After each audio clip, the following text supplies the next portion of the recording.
नमस्कार दोस्तों, आज हम सीखेंगे प्रश्नावली 3.2 और इसमें सबसे पहला सवाल देखिए, हमसे कहा जा रहा है कि निम्न रैखिक समीकरण युग्म को प्रतिस्थापन विधि से हल कीजिए। यानी जो हमें समीकरण दी गई हैं उन्हें हमें प्रतिस्थापन विधि से क्या करना है, हल करना है। आइए देखिए कैसे।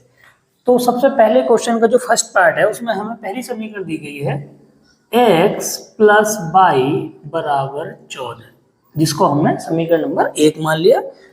दूसरी समीकरण दी गई है x माइनस वाई बराबर 4, इसको हमने मान लिया समीकरण नंबर 2।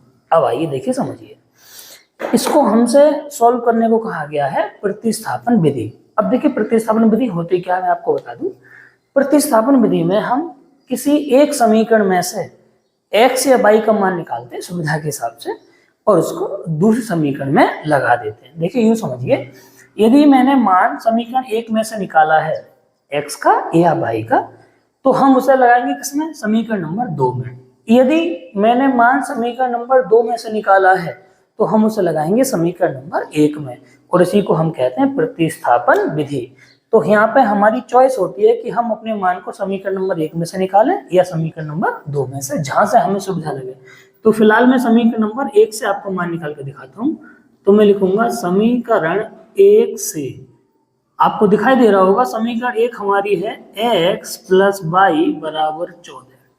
अब यहां से हमारे पास फिर से दो रास्ते हैं, या तो हम x का मान निकाल दें या y का।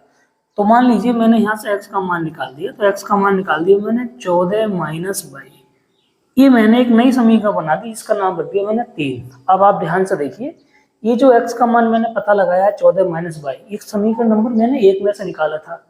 तो अब मैं इसको लगाऊंगा किसमें, समीकरण नंबर 2 में। दोबारा सुन लें, यदि मैंने ये मान समीकरण 2 में से निकाला होता तो मैं लगाता समीकरण नंबर 1 में। चूंकि ये मान हमने समीकरण नंबर 1 में से निकाला है, इसलिए काय में लगाएंगे, 2 में।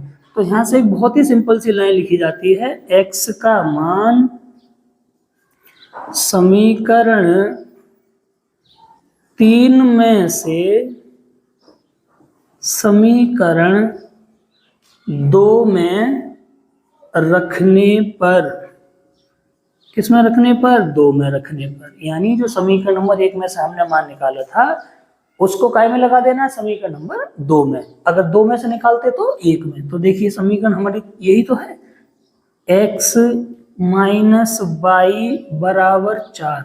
देखिए समीकरण 2 हमारी ये दे रही है, इसी में तो लगाना। x का मान कितना निकल कर आया था, 14 माइनस वाई, तो वो यहाँ लगा दीजिए। तो x की जगह लगा दीजिए 14 माइनस वाई और माइनस के वाई और बराबर के 4। क्या हुआ देखिए, x का ये जो मान था ना 14 माइनस वाई, वो मैंने यहाँ लगा दिया। बस इसको सॉल्व कर लीजिए, कितना निकल कर आएगा, ध्यान से देखें। 14 की जगह अपना ऐसे ही है, ठीक है, माइनस वाई और माइनस वाई मिलके बन जाएगा माइनस के 2 वाई और बराबर के 4। तो माइनस के 2 वाई बराबर 4, ये उधर जाके काय का हो जाएगा, माइनस का 14। तो माइनस के 2 बाई 4 है प्लस का, 14 है माइनस का। जब घटाएंगे तो यहाँ से बचेगा माइनस के 10, माइनस से माइनस खत्म, 2 बाई बराबर 10। तो बाई का मान आ जाएगा 10/2, अर्थात 2 पंजे 5। इसका मतलब बाई का मान हमें कितना प्राप्त हो गया, यहाँ से 5। अब x का ही तो मान रह गया। अब ये जो बाई का मान है समीकरण नंबर कहाँ लगा दीजिए, 3 में x का मान आ जाएगा। तो लिख दीजिए बाई का मान समीकरण नंबर 3 में रखने पर, जरूरी नहीं है 3 में रखें आप, 1 में रखेंगे तब भी निकलेगा, 2 में रखेंगे तब भी निकलेगा। तो यहाँ से कितना मान है x का, x बराबर 14 माइनस वाई। बस x बराबर 14 और y की जगह कितना लगा देंगे आप, 5। तो 14 में से जब आप 5 घटाएंगे तो कितना बचेगा, 9। ठीक है, तो ये हमारा आंसर आ गया। x का मान कितना आ गया, 9, और y का मान कितना आ गया, 5। यही हमारा क्या है, इसका आंसर। तो हमने इसको कौन सी विधि से सॉल्व करा है, प्रतिस्थापन विधि से। अब देखते हैं इसका सेकंड पार्ट। देखिए सेकंड पार्ट में हमें सबसे पहले समीकरण दी गई है s माइनस टी बराबर 3, जिसको हमने समीकरण नंबर 1 मान लिया। अब देखिए दूसरी समीकरण हमें दी गई है s/3 प्लस t/2 बराबर 6। हमने इसको समीकरण नंबर 2 नहीं माना क्योंकि थोड़ी सी गड़बड़ समीकरण है। तो पहले हम क्या करेंगे, इसको सॉल्व करेंगे। देखिए कैसे, 3 और 2 का एलसीएम ले लिया हमने 6, आप जानते हैं, क्रॉस मल्टीप्लाई कर दीजिए तो 2 की गुणा पहुंचेगी s के साथ तो 2s प्लस 3 पहुंचेगा t के साथ तो 3t और बराबर कितना 6। तो समीकरण बन जाएगी 2s प्लस 3t और 6 की गुणा हो जाएगी 6 के साथ तो 6 6 36। तो ये बन गई समीकरण नंबर 2। अब देखिए ध्यान से, फिर से वही चीज, प्रतिस्थापन विधि में क्या करते हैं, किसी एक समीकरण में से मान निकालते हैं और दूसरी में लगा देते हैं। तो हम समीकरण नंबर 1 से मान निकाल रहे हैं। समीकरण नंबर 1 हमारी यही तो थी, s माइनस टी बराबर 3। तो s का मान यहाँ से हो जाएगा 3 और ये t है माइनस का, उधर जाएगा का हो जाएगा प्लस का। ये बन गई समीकरण नंबर 3। अब मुझे बताइए आप, ये जो मान है हमने समीकरण नंबर कहाँ से निकाला, 1 में से। जब 1 में से निकाला है तो रखेंगे कौन सी में, 2 में। यदि 2 में से निकाला होता तो रखते काय में, 1 में। तो हमने लिखा है s का मान समीकरण 3 में से समीकरण 2 में रखने पर। अब समीकरण 2 देखिए, ये है हमारी 2s प्लस 3t बराबर 36। एक बार सेम टू सेम लिख दिया। अब s का मान लगा दीजिए, देखिए 2 की जगह 2 और s की जगह कौन लगा दिया, 3 प्लस t। ध्यान से देखना, 2 अपनी जगह है, s की जगह 3 प्लस t लग गया, प्लस के 3t और बराबर 36। अब गुणा करिए, 2 की गुणा 3 में 2 3 6, 2 की गुणा t में 2t प्लस 5t बराबर 36। अब देखें 2t और 3t हो गए 5t। ये जो 6 था ये प्लस का है, उधर से क्या हो जाएगा माइनस का। तो यहाँ से बचेगा 5t बराबर 36 में 6 गए तो 30। तो t बराबर 30/5, क्योंकि गुणा की वैल्यू बटे में आ जाती है। 5 से कड़ी 30 को 5 छक्के 30। तो t का मान कितना आ गया 6। एक आंसर निकल कर तैयार। अब t का मान समीकरण नंबर कहाँ लगा दो, 3 में। s का मान आ जाएगा, जरूरी नहीं है आप 3 में लगाएं, 1 में लगाओगे तब भी आंसर आएगा, 2 में लगाओगे तब भी आएगा, 3 में लगाओगे तब भी आएगा। तो देखिए, तो समीकरण नंबर 3 हमारी ये है, s बराबर 3 प्लस टी। तो s की जगह तो s, 3 की जगह 3 और t की जगह कितना लगा दिया 6। तो s का मान हो गया 3 और 6 9। तो ये आ गया दूसरा आंसर। इसका मतलब t का मान कितना है 6 और s का मान है 9। देखते हैं इसका थर्ड पार्ट। थर्ड पार्ट में जो हमें समीकरण दी गई है, पहली समीकरण है 3x माइनस वाई बराबर 3, समीकरण नंबर 1 मान लिया। दूसरी समीकरण है 9x माइनस 3y बराबर 9, इसको हमने समीकरण नंबर 2 मान लिया। फिर से वही चीज, किसी एक में से मान निकालिए। तो हम समीकरण नंबर 1 में से मान निकाल रहे हैं, 3x माइनस वाई बराबर 3। अब देखिए यहाँ से हम x, अब की बार x का मान ना निकाल के y का मान निकालें। देखिए कैसे, तो माइनस के y बराबर ये प्लस का 3x था, इधर आके माइनस का होगी, ये अपनी जगह प्लस का 3, बिल्कुल वैसे का वैसे ही। सारे चिन्ह क्या कर दीजिए चेंज। तो यहाँ माइनस है तो प्लस हो गया, यहाँ माइनस है तो प्लस हो गया, यहाँ प्लस है तो माइनस। ये बन गई हमारी समीकरण नंबर 3। अब देखें, ये मान हमने समीकरण नंबर 1 में से तो निकाला है, तो रखेंगे कहाँ समीकरण नंबर 2 में। तो हमने लिखा y का मान समीकरण 3 में से समीकरण 2 में रखने पर। समीकरण 2 हमारी ये है 9x माइनस 3y बराबर 9। अब देखें ध्यान से, 9x की जगह अभी भी 9x है, 3 की जगह 3 है, y की जगह ये वाला मान हमने यहाँ लगा दिया। देखिए कैसे, 3x माइनस 3 और बराबर के 9। 9x अपनी जगह ऐसे ही, माइनस के 3 की गुणा जब 3 में होगी, 3 3 9x, माइनस माइनस प्लस 3 3 9 और बराबर कितना 9। अब देखिए प्लस के 9x से माइनस के 9x कट जाएगा, इधर देखें ध्यान से, तो कितना बचेगा 9 बराबर 9। अब आप कहोगे ये तो अजीब सा आंसर आया, तब तो ऐसा कभी नहीं आया। देखिए ऐसा क्यों हो रहा है, अगर आप इन दोनों समीकरणों को गौर से देखेंगे तो ये दोनों समीकरण सेम है।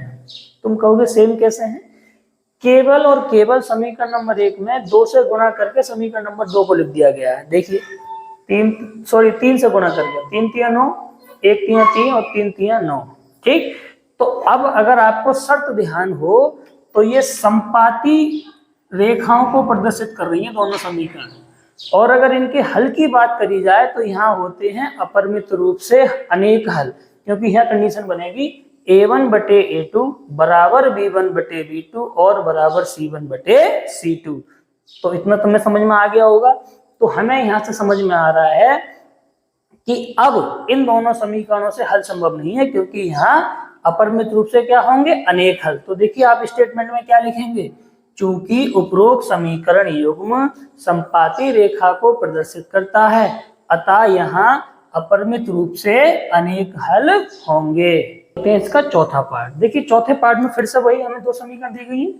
इसमें पहली समीकरण है 0.2x प्लस 0.3y बराबर 1.3। अब आप कहोगे ये अजीब सी समीकरण कैसे दी गई है। देखिए समझिए, यहाँ सबसे मेन चीज तो ये है कि प्रत्येक पद में जो पॉइंट है उस पॉइंट के बाद एक संख्या है। देखिए यहाँ पर भी पॉइंट के बाद एक नंबर है, यहाँ पे भी पॉइंट के बाद एक संख्या है, यहाँ पे भी पॉइंट के बाद एक ही संख्या है, तो हम क्या करेंगे, पॉइंट को यहाँ से डायरेक्ट रिमूव कर देंगे।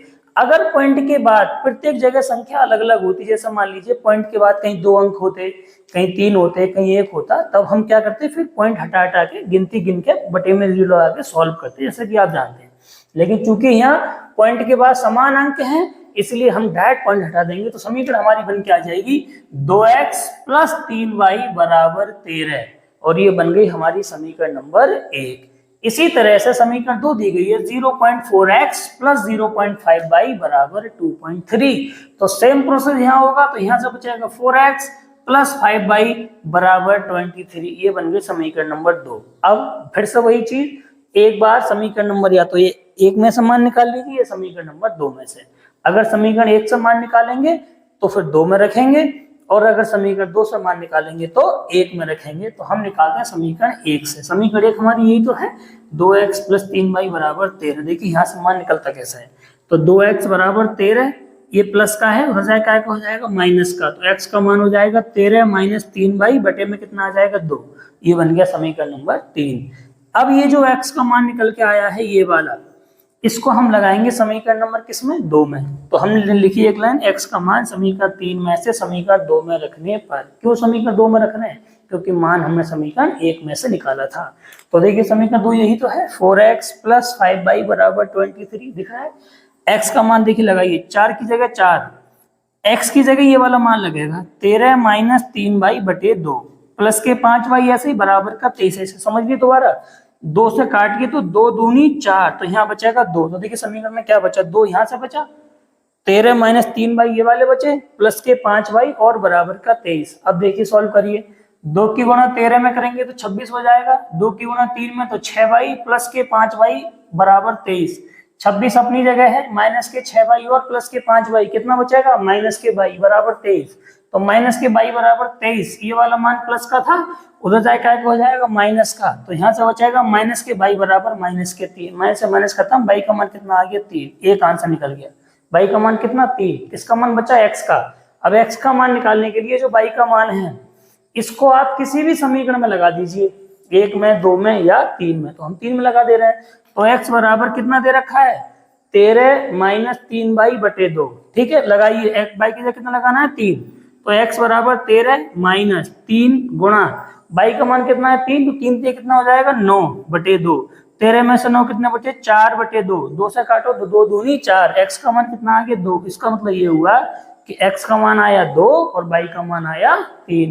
देखते हैं इसका 5वां पार्ट। देखिए 5वें पार्ट में समीकरण नंबर 1 हमें दी गई है √2x + √3y = 0, और समीकरण 2 हमें दी गई है √3x - √8y = 0। तो हम यहाँ क्या करेंगे, सबसे पहले समीकरण नंबर 1 से देखिए मान निकालेंगे। समीकरण 1 से मान निकाला, √2x + √3y = 0। √2x अपनी जगह ऐसे, ये मान प्लस का है, उधर जाएगा हो जाएगा माइनस का, यहाँ से फिर x का मान निकल जाएगा माइनस के √3y, और ये जो √2 है वो बटे में आ जाएगा। ये बन गई हमारी समीकरण नंबर 3। हमने मान निकाला समीकरण 1 में से, तो रखेंगे कहाँ, समीकरण 2 में। तो हमने लिखा x का मान समीकरण 3 में से समीकरण 2 में रखने पर, तो समीकरण 2 देखिए ये है √3x - √8y = 0। तो √3 की जगह यही मान, x की जगह मान ये वाला हमने यहाँ लगा दिया सेम, -√8y बराबर कितना हो जाएगा 0। -√3 की गुणा जब √3 में होगी तो यहाँ से बनेगा 3 × 3 = 9, और √9 का मान आप जानते कितना होता है 3, तो मैंने डायरेक्ट लिख दिया -3y बटे में बचेगा √2, और -8y और बटे में मैंने कितना मान लिया 1, कैल्शियम लेने के लिए बराबर हो गया हमारा 0। अब √2 और 1 का जब एलसीएम लेंगे तो √2 आएगा। इतना समझ में आ रहा है, क्रॉस मल्टीप्लाई करिए, 1 की गुणा पहुंचेगी 3 के संग, तो 1 × 3, और √2 की गुणा पहुंचेगी √8 के साथ, तो 8 दूनी 16। ठीक है, √16 हो गया बराबर 0। अब देखिए -3y ऐसा ही, 16 का मान कितना होता है, √16 का मान 4y, ये बटे में था, 0 के संग गुणा में जाएगा तो क्या हो जाएगा 0 हो जाएगा, तो -3y और -4y बन गया -7y = 0। तो यहाँ से देखिए y का मान 0 आ गया। क्यों आ गया 0, क्योंकि -7 गुणा में लिखा हुआ है, और गुणा का मान कहाँ पहुंचता है, बटे में। तो 0 के बटे में जब -7 आएगा तो माइनस तो कितना बचेगा, 0 ही बचेगा, क्योंकि अगर ऊपर संख्या 0 हो, बटे में कुछ भी हो, तो मान क्या बचता है, 0 ही बचता है। ठीक है, तो बाई का मान कितना आ गया, 0। एक आंसर तैयार। अब बाई का मान हमने समीकरण नंबर कहाँ लगा दिया, 3 में, तो x का मान आ जाएगा। देखिए कैसे, तो समीकरण 3 हमारी यही तो है, x बराबर -√3 बाई बटे 2 √2। तो x बराबर -√3, बाई की जगह कितना मान लगा दिया, 0 बटे √2। तो √3 की गुणा जब 0 होगी तो क्या हो जाएगा, 0 बटे √2। तो मैंने बताया था अभी, ऊपर मान 0 हो अंश में और हर में चाहे कोई सा भी नंबर हो तो मान क्या होता है, 0। तो इसलिए x का मान क्या आ गया, 0। तो पता लग गया हमें x का मान है 0, बाई का मान कितना है, 0। इसका छठा पार्ट, छठे पार्ट में समीकरण नंबर 1 हमें दी गई है 3x बटे 2 -5y बटे 3 बराबर 2, बराबर -2। अब देखिए हमने पहले क्या करा है, 2 और 3 का एलसीएम ले लिया हमने 6। अब जानते हैं क्रॉस मल्टीप्लाई करेंगे तो 3 3 9x -2 5 10y बटे 6 बराबर -2। ये वाला 9x ऐसे ही माइनस के 10 बाई 6 कहाँ पहुंचेगा, 2 के साथ गुणा में, तो 6 दूनी 12। ये बन गई हमारी समीकरण नंबर 1। उसी प्रकार समीकरण नंबर 2 दी गई है x बटे 3 प्लस y बटे 2 बराबर 13 बटे 6। फिर से वही चीज, 3 और 2 का एलसीएम 6 आ गया, क्रॉस मल्टीप्लाई करिए, 2 की गुणा x में 2x प्लस 3y बराबर 13 बटे 6, बटे में 6 तो है ही हमारा। अब देखिए 2x प्लस 3y ऐसे ही 13 बटे 6 अपनी जगह तैयार है। ये 6 कहाँ है, बटे में, तो कहाँ पहुंचेगा, गुणा में। तो 6 से 6 क्या हो जाएंगे, कट जाएगा, तो कितना बचेगा, 2x प्लस 3y बराबर 13। ये बन गई समीकरण नंबर 2। अब देखिए हम दो समीकरण हमारे पास आ गई है, पहली और दूसरी। अब किसी एक में से मान निकालेंगे, तो अब की बार हम समीकरण नंबर 2 में से मान निकालें। देखिए कैसे, तो समीकरण 2 से, समीकरण 2 हमारी यही तो है, 2x प्लस 3y बराबर 13। ठीक है, यहाँ से निकालिए x का मान, तो 2x बराबर 13 और माइनस के 3y। अब देखिए क्या होगा, ये 2 गुणा में लिखा हुआ है x के साथ, तो बटे में आ जाएगा, तो x का मान निकल कर आ जाएगा 13 माइनस 3y बटे 2।